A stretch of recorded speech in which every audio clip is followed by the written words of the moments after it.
It has been a month now that Caitlyn has been out, and we still don't know when she will be returning to the court, if she will be returning to the court this season. The WNBA has a problem, and that problem is Caitlyn Clark not playing in WNBA games.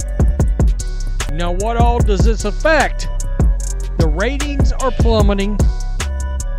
Guys, there's ratings for a couple of these games that are eye-poppingly bad. The WNBA just got hit with a brutal reality check, and it spelled life without Caitlyn Clark. Chart-decreasing ratings are crashing harder than a Stephanie White play call in crunch time. One groin injury later, and that historic growth slogan the league was bragging about? Yeah, now it feels like something a marketing intern scribbled on a coffee-stained napkin. And the owners? They're not just nervous, they're furious. Because staring at those tanking TV numbers has them asking, is our billion-dollar dream really this fragile? Here's the real question. Can the league actually survive without its one true ratings magnet? Be honest, when Clark's out, are you rearranging your weekend to watch the so-called other stars? Drop your thoughts in the comments, because this story is just heating up. Let's go. What are you going to do about it, Kathy? If and when Caitlyn Clark returns, what are you going to do about it? Are you going to allow her to come back and get mauled?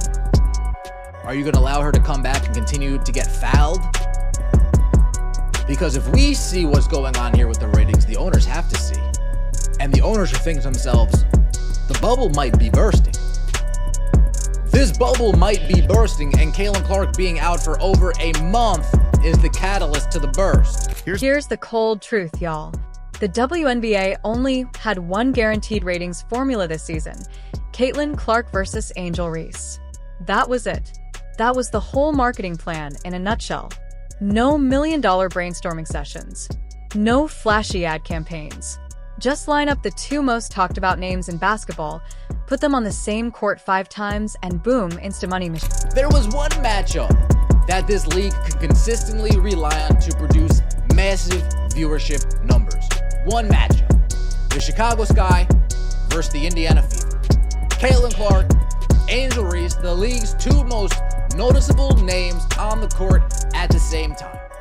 In fact, they relied so heavily on this matchup, they put these two teams against each other 5 times this season. But here's the real problem. If you don't protect your stars, they don't stick around. Caitlyn Clark's been sidelined for over a month with a groin injury, the kind that demands real recovery time, not just slap some tape on it and hope for the best, like the WNBA seems to think is fine. And Angel Reese? She's been out for a week and a half. So when this past Saturday rolled around, the league's so-called golden matchup had neither of its golden ticket players on the floor. And the result? Ratings absolutely collapsed. We're not talking slightly down. We're talking rock bottom. Lowest numbers these two teams have seen since Clark even... I feel bad for Caitlyn Clark. She come out and said on Sue Bird's podcast that she's feeling the pressure of not playing in these games. And that Fever Sky viewership fell off the map. All right? A massive fall off from earlier in the year. No Caitlyn Clark, no Angel Reese. Now, Angel Reese is back injury? Question mark? Nobody's exactly sure what the hell's going on there at all. Now let's talk numbers, because numbers don't lie, and right now they're painting one ugly picture. That first Clark versus Reese showdown earlier this year? Massive. We're talking 2.7 million average viewers on ABC, peaking at over 3.1 million. That's a staggering 115% higher than last year's ABC average. And it wasn't just the star power drawing people in. It had everything. Caitlyn Clark and foul. Essentially, Angel Reese gets the ball, Caitlyn Clark goes over, does a hard foul, commits a hard foul on Angel Reese. She falls to the ground. After that, Angel Reese gets up. She's feeling super spicy. She's charging at Caitlyn Clark. Caitlyn Clark is walking away. Aaliyah Boston steps in and kind of stops Angel Reese. Courtney Vandersloot also steps in. The second Clark-Reese showdown still held strong, even with Caitlyn sidelined. Prime time on CBS at 8 p.m. pulled in 1.92 million viewers. That's still one of the most watched WNBA regular season games since 2001 and the 8th largest in more than 20 years. But then came the slide. From 2.7 million down to 1.9 million and then crashing to just 1.5 million. That's 1.2 million people flat out saying, "Nah, I'm good," and never coming back for round 3. And yeah, I called it at the time. That 1.5 million number was the lowest Fever Sky viewership since last year's 1.53. Then came Saturday's disaster. Same primetime slot, same network, same marquee matchup. But this time, no Caitlin Clark, and they didn't even break 1.4 million. Try 1.3 million. Over 500,000 viewers just bailed. From May 22nd to August 10th, this so-called golden matchup has bled 1.4 million viewers. And in TV terms, that's not a slump, that's catastrophic. Networks panic over drops half that size. Advertisers panic. And several more weeks pretty much puts Caitlin Clark to coming back at the very end of the regular season. If you look at the Indiana Fever's schedule right now, they only have 12 games left, and there's exactly 4 weeks left in the regular season. And the craziest thing about this last groin injury with Caitlin Clark is how it's been covered. The day after she had the groin injury, she was listed as day-to-day, and then a couple weeks after that, then she was listed to being out indefinitely. Because here's the unfiltered truth. Without Caitlin Clark, national interest in the Fever and the WNBA just flatlines. Fans aren't clearing their schedules to watch Stephanie White scribble in a playbook. They're not showing up for slow, sloppy basketball. And they're definitely not eager to sit through the Is there any chance that the WNBA, that Kathy Engelbert saw some of the ratings that I'm about to show you now and said, "Hey, Indiana Fever, can you do us a favor? Can you do us a solid? Can you just tease a Caitlin Clark return, kind of boost these up a little bit?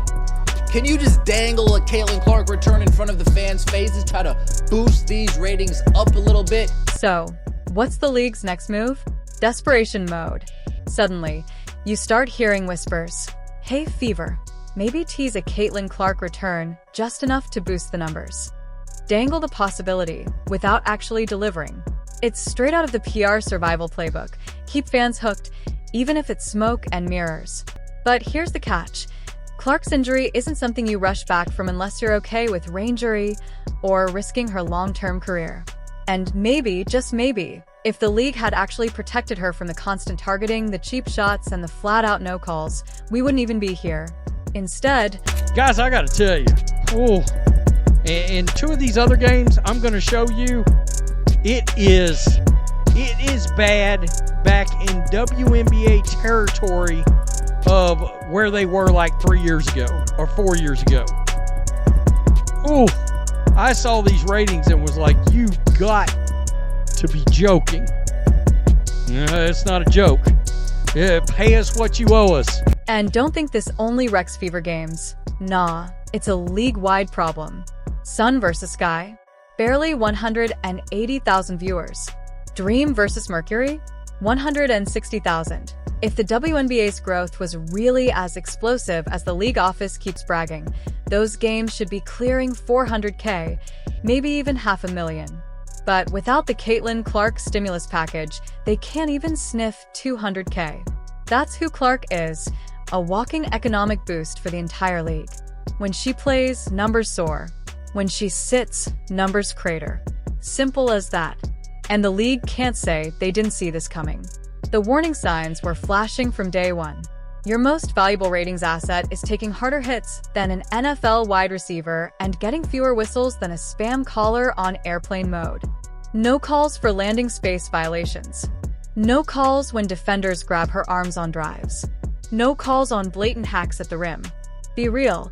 If Caitlin Clark got the same whistle Paige Buchers gets in college, do you really think she'd still be sidelined? That if you fail to protect your stars, Caitlin Clark, if you fail to protect your stars, sometimes they might not be around all the time. Sometimes they might get nicked up. Sometimes they might get dinged up. And sometimes they might get a soft tissue injury that takes weeks, if not months, to correctly heal. And that's the predicament the WNBA now finds themselves. Caitlin Clark has been out a month and 1 day. Instead, the bubble's leaking fast, and owners are watching those charts like the walls are closing in. You don't need an NBA analytics team to figure this out. From 3.1 million highs to 1.3 million lows, with NBA TV games barely cracking 200K, the slope is steep, ugly, and undeniable without the one player they should be guarding like crown jewels. And here's the scary part. This isn't just about right now. Every single week Clark sits, casual fans drift away. They find something else to watch. And once that habit's gone, good luck pulling them back. Especially when the replacement don't forget to subscribe my channel NextGenNBA. We have officially regressed. We have went way backwards, which is slightly above the average national TV viewership for Fever games this year. But it also is the least watched of the 8 Chicago and Indiana games since 2024. Look at this, folks.